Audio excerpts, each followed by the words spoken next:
Hello, everybody, and welcome to DevOps Voices. Today, we are joined by Rik Farenhorst. Hi, Rik. Hi, nice to be here. Thanks for joining. So, Rik has over 15 years of very rich experience, and in his latest role, he was the CEO of Transavia, a pan-European airliner. Right from the start of DASA, Rik has been deeply involved with us, and in 2015, he was one of the key architects who designed the DASA Competence Model and the DASA DevOps Principles. So currently, he's active as the chairman of the DASA Enterprise Leadership Forum, and in that capacity, working directly with enterprises and enterprise leaders around the world. Rik is also a master in the DASA DevOps Fundamentals Masterclasses. These masters, as a master, he provides insights and learnings in kind of guest lectures on top of the DASA DevOps Fundamentals classes, and sharing with other masters unique insights into his experiences, which creates very valuable learning to the learners of the fundamentals programs. At last, finally, Rik is also authoring the DevOps Leader, the DASA DevOps Leader syllabus, which is in its final stage, and also authoring the program, the training program for DASA DevOps Leader. So it will not be surprising that today, in this episode, we will explore and from many facets the importance of leadership. Why is leadership across the board so crucial for DevOps transformations? What are the most effective and, let's say, trending leadership styles in today's world? And how can organizations and experts grow as leaders and benefit from engaging with DASA's Enterprise Leadership Forum? So, Rik, it's a long introduction, but there's a lot of history. So thanks again for joining us today, and tell us a little bit more about yourself and the DASA Enterprise Leadership Forum, please. Yeah, thanks again for having me and this nice introduction. It's indeed a nice journey we did together already for the last 4.5 years. Well, I always love to help companies to get more value out of IT. I learned this already during my studies at the university. I liked the courses who focus on that intersection between business and IT. And in my work as consultant and trainer in the firms I joined after my PhD research, I continued finding that sweet spot. So I'm not a technology hardcore person, although I understand most of it. I like also helping organizations and help people grow in those systems. Another central theme in my career has been knowledge sharing. Already from a young age, I like teaching, sharing knowledge, giving back, but also continuously learn by meeting others and basically help grow and bootstrap communities. So in that respect, it was great to play a role in DASA's ELF as well. Because and what do you get out of it? I mean, being the chairman, I mean, what's in it for you? I mean, I know you have an important role for the community. I mean, bringing everyone together, but what's in it for you? I mean, what excites you? Mostly the meeting great people all over the globe in topics that we fancy. So I learn every day by meeting informal and formal leaders from the field. Their good practices, their failure stories, their success stories, and it's also I'm humbled to be able to help share their stories to a greater audience. So that's the kind of orchestrator role I see for myself. Yeah, that's really cool. And can you take us back in your first encounter with DevOps? I mean, DevOps as we know it. I mean, what triggered you? I mean, when did it happen? When did you become aware of DevOps? Yeah, that's a good question. Yeah, it's DevOps itself is, I think, over 10 years old as a definition. For me, it's around 10 years ago. I was helping companies improve, mostly focusing on agile transformations by helping to professionalize the architecture function in companies, coaching many architects, but also leadership teams in how to make sense of both and find the best combination, because the difficulty of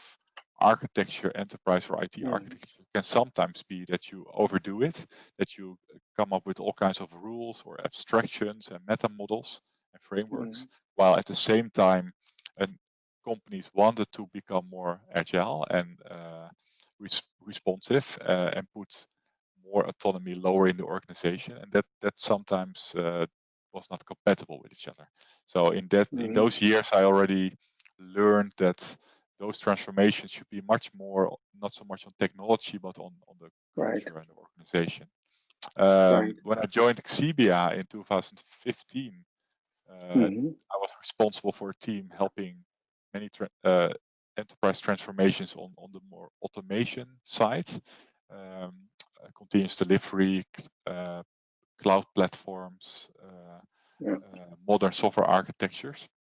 And in those years, so around 5 years ago, you saw that many companies were looking for a next level of becoming more agile as a company. And in many cases, making agile or making IT faster and more responsive was the way to go.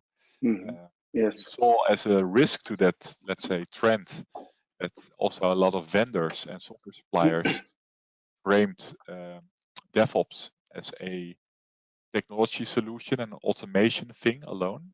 And while I strongly believe in the value automation has, I think that DevOps should be much more than that. So I helped with a team to build some propositions by showing organizations how they could become high-performing organizations.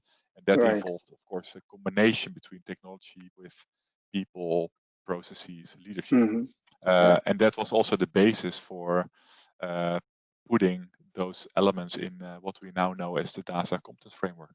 Yes, absolutely. I was about to ask you about that because, I mean, you were one of the key architects of the DASA Competence Framework.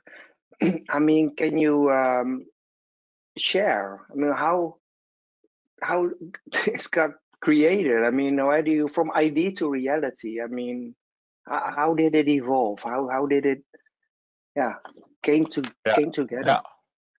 It was 4.5 years ago. I still recall we had a few nice sessions those weeks with a few other founding members of DASA, and we were contemplating what was the best way we could make impact basically in the field. We wanted to create a community, so DASA is, as you know, a community-driven approach. We wanted to also differentiate ourselves from some of the existing certification entities and DevOps courses on the market. And we strongly believed, and I saw in practice, that the key Agile and DevOps principles were mostly about the team level and making teams, helping teams grow to a higher level of professionalism. So we wanted to stay away from only individual level knowledge and skills, but focused on what do teams need to flourish and to grow. And that led us to a more comprehensive set of competencies that we included in the framework. And if you look at the 8 knowledge areas, for example, you see that it covers a broad range of things that you as on the team level should master to a certain extent.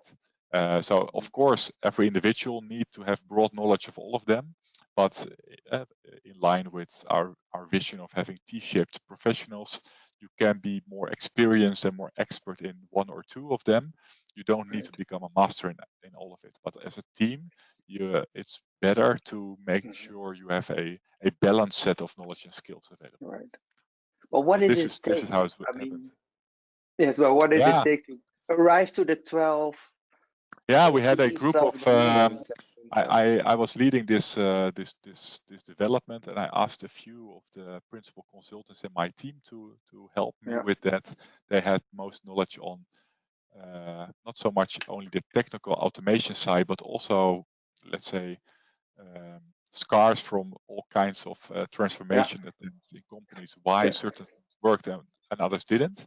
So that helped understand what kind of elements were maybe neglected in other initiatives on the market. And we also teamed up with a few senior consultants from another firm who was very proficient in change management and organizational transformation. And that combination, authority on the technology side, culture side, processes side, helped us to have a group of 4 or 5 people who covered it all nicely. And so we had a few whiteboard sessions in Hilversum in the Netherlands. And it was actually not that difficult to come up with a limited set of knowledge and skill areas that we believe together was very strong, but also easy enough to understand and to convey to others on what companies should invest on. Right.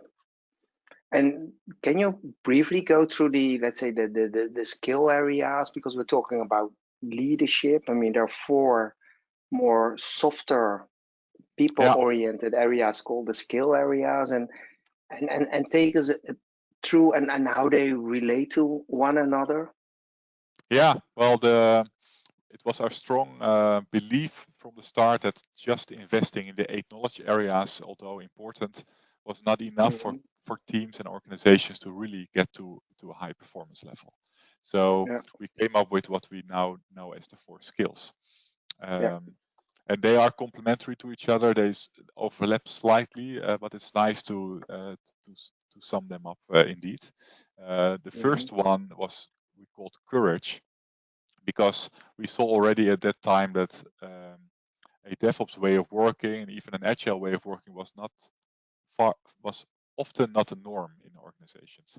So in order to initiate change and to create a culture in which you can innovate by experimentation and learn from things that work or don't work, you need people who dare to draw outside the lines, so to say. So to basically start doing things. So that courage element ingrained in as many people as possible is a very important prerequisite, basically, to work. At the same time, we focused on teams from the start, as I said, and team building and making sure that you as a team have some psychological safety and are becoming high performant is important as well. So you have, in the past, you had very specialized teams focusing on only a small fraction of the whole life cycle. Now we envisioned multidisciplinary teams, which means that you will work together with experts from different fields of expertise. So how does this, with all the forming, storming, norming elements, how does this work together? So team building is an important skill to possess as well. We also saw that leadership, and we'll come to that in a minute, was an important criteria for success or ingredient that you need as well as a team to be supported, but also in the team to take, from an informal leadership point of view, take action and to encourage collaboration with other teams, etc. And last but not least, because we saw that every transformation and every change, of course, takes time, and ideally you do a DevOps transformation in a iterative way as well. So you're never really done with your transformation. So companies that see a agile DevOps transformation as a project are more doomed to fail, in my humble opinion. So our vision was, as a skill, you should train yourself to become open for continuous improvement, which is the 4th skill area that we identified by making changes small, see how things work, and then continuously adapt and learn along the way. Difficult question. Would you consider one skill being more important than the other? I mean, no, I think the nice point of this this framework, and it applies to the knowledge areas as well, is that there is not that much differentiation between them, and they can the value is increased, and they can accelerate each other if you add more ingredients to the mix. So I've seen many different paths to success. So in some companies, in a more grassroots movement kind of approach, you start maybe by having more people with some courage who just start doing things. In other companies, they did a much more change management, transformation approach, focusing on the team building aspects first to have the right psychological safety, and then enter the other aspects. In many cases, and that's why we started building the DASA leader course, we do see that this element of leadership in the broader sense of the word is often not so much misunderstood, but a bit underestimated, I would say, and is now getting the weakest link in many of the transformations. So that's why I would not say it's most important, but for many companies, I would not be surprised that it's the most important element to focus more on and invest more in. Yeah, that's an interesting linking point as well towards, let's say, the leadership discussion and the importance of, let's say, leadership in general for DevOps transformation. So let me first, so before we talk about the plans for the DASA DevOps leader and the leadership role in essence. So if you bring it back to the fundamentals level, as you said, there is one particular skill area is DevOps leadership. If you join the fundamentals program, our entry level program, any learner will already be at level 2. So why on any of the 12 domains? So why is this important to have any individual in a DevOps team, an Agile team, have that kind of understanding and awareness of being at level 2 on leadership? Why is this important? And can you give some examples as well, please? Yeah, it's important because the culture that we are trying to create in those companies thrive typically by having as many people in a proactive role as possible. So I often call this informal leadership because the misconception is that leadership is something that you can only do when you are a manager or senior manager. That's not what we want to say here. So leadership is a role. So everybody in a organization can show some level of leadership. And in the fundamentals course, we want to reach level 2, which is mostly, if you look at Bloom levels of learning, it's about basic understanding of key concepts. So you at least recognize what an organization should do or talk about or stimulate to create the right high performance culture. So having more people, basically all team members, made aware of the fact that autonomy, for example, is stimulated on the team level. Teams need to take responsibility for the products they build. And all kinds of change management aspects will greatly help in our vision to make transformation successful. But it doesn't mean that you need to become an experienced leader in the sense that you know how to drive a transformation. That is something that you need a higher level of expertise for, and that's where DASA DevOps Leader comes in. Right. And let's talk about the higher levels as well, Rik. So on what are the newest trends in let's say in the leadership domain that you would also like to embed in the newest program that is being developed? Yeah, what take you see is that journey. It's of course a little bit of a sneak preview, but it's nice that you asked. Please. We're currently in development, and it's nice to see also in the Enterprise Leadership Forum community and talking to DASA ambassadors and influencers. Of course, many have nice examples and stories they like to share, and we try to tap into that as much as we can to make sure the course is not just a theoretical foundation, but really an instrument for people who like to step up their leadership skills and put it into practice. So the main ambition is that we teach people how to lead successful DevOps transformations. So it's much more on the how to than on the what. Of course, it's about understanding the why. Leadership is about conveying and understanding the why, but it's also a lot about how do you do this then? Where do you start? Which ingredients should I add when? Is there a single path? Of course there isn't, but what are typical good practices or anti-patterns that you can follow? And that is, I think, a very rich body of knowledge that now, 4 years after we started DASA, we can leverage and also people can get pointers to other leaders in the field, but also learn from other participants. So the course is designed for that reason. At the same time, you asked this, what are trends? I think when you look at the high performance digital organizations that we want to create as much as possible, you see that typical leadership approaches fit better than others.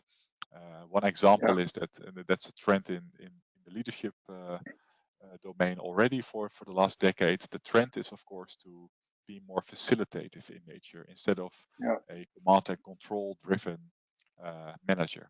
In the DevOps Fundamentals course, we already coined this mission command phrase to show how also in the military they changed in the last decades to a more modern way of leadership, relying more on the experts in the fields. In a similar way, we believe that experts in many of the multidisciplinary teams that we envision are much better suited than taking operational decisions than managers. But this takes a lot of change in typical organizations who still have a lot of middle managers who are in charge.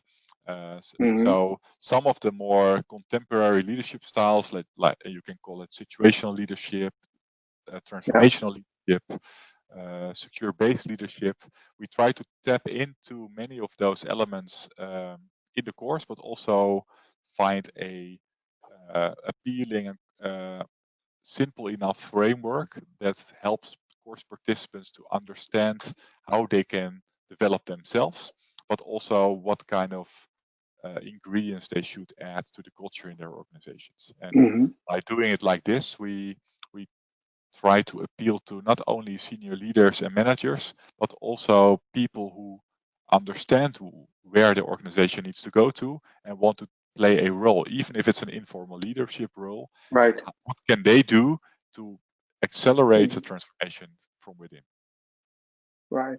And so it will be very practical if you focus on the how to, right, instead of just the pure concept. And can you reveal some of the interventions, or I mean, to get this practical perspective across? I mean, we're still designing. We're still designing what are the best work formats for doing this. Like I said, it should be heavily based on stories and experiences that are available. So exercises in which you discuss your own encounters and learnings with other participants will be an important part. But in a similar way, within DASA, we think of how can we codify a growing body of knowledge from all the nice events that we have organized, the things we see and hear from ambassadors, influencers. We have white papers. We have basically leaders in all organizations across the globe who have also sometimes cultural dependent things, but most often generic things that worked for them in specific circumstances. Tapping into that and making it available to the course participants is a major ingredient.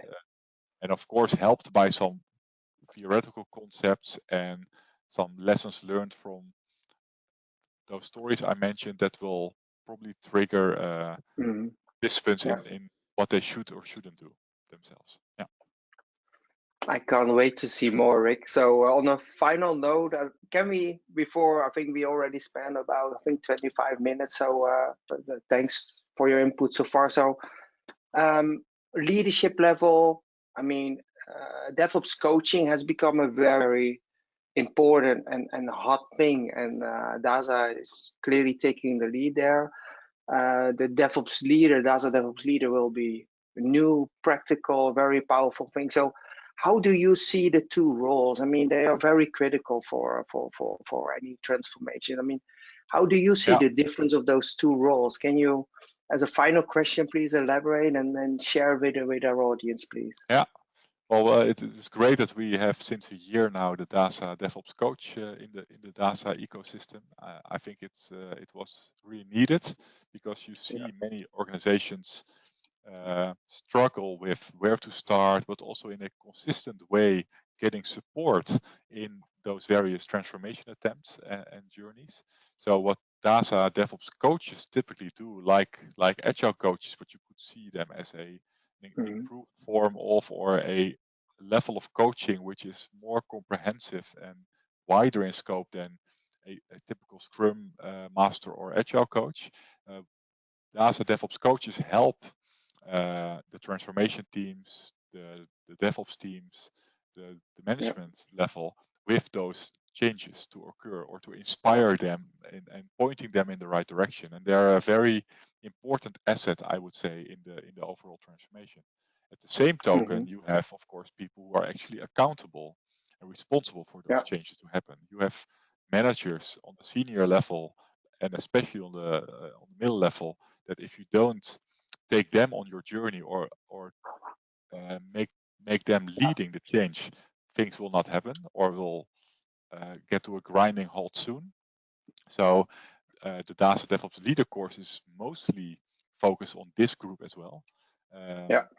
And focuses more on, okay, what should companies, what also leaders do to attract the right talent, create the right environment for people to thrive in, what kind of technology improvements can they do, what are new insights with respect to governance models and way of working that typically increase the chance of success for your DevOps transformation. And this is very valuable knowledge. And in that same transformation, they typically would solicit the help of coaches. So I would say that those two roles are both crucial, and they will work together to change companies. But there's a strong distinction between literally what the word suggests, coaching a transformation and leading one. Of course, if you, from a purely definition point of view, you could also argue that coaches and product owners and all kinds of other specialists are, in a way, leaders as well. But we want to include in the course also a lot of structural elements that are typically residing at people with a bit more power, mandate, status as well in the organization, to ensure that they are joining the journey as well. Right. And would you recommend the certified DASA DevOps leader to also join the coach program to get more exposed to more coaching style of interventions, or will the program itself make them very aware of what leadership, patterns, anti-patterns? We have to see how the course evolves, also based on feedback from the early pieces we are going to build. There always will be some overlap, so I think a percentage of the participants will have plenty of stuff in their backpacks after doing the leader course to make some impact in practice first. But I can well imagine that I've done that myself on that path, but I have seen many managers and leaders who love giving back and also helping other people to develop and grow themselves. And if you are more of that kind of a person and you want to make more impact by focusing even more on growing others and facilitating change, then a coach program could be an enrichment to your own personal development.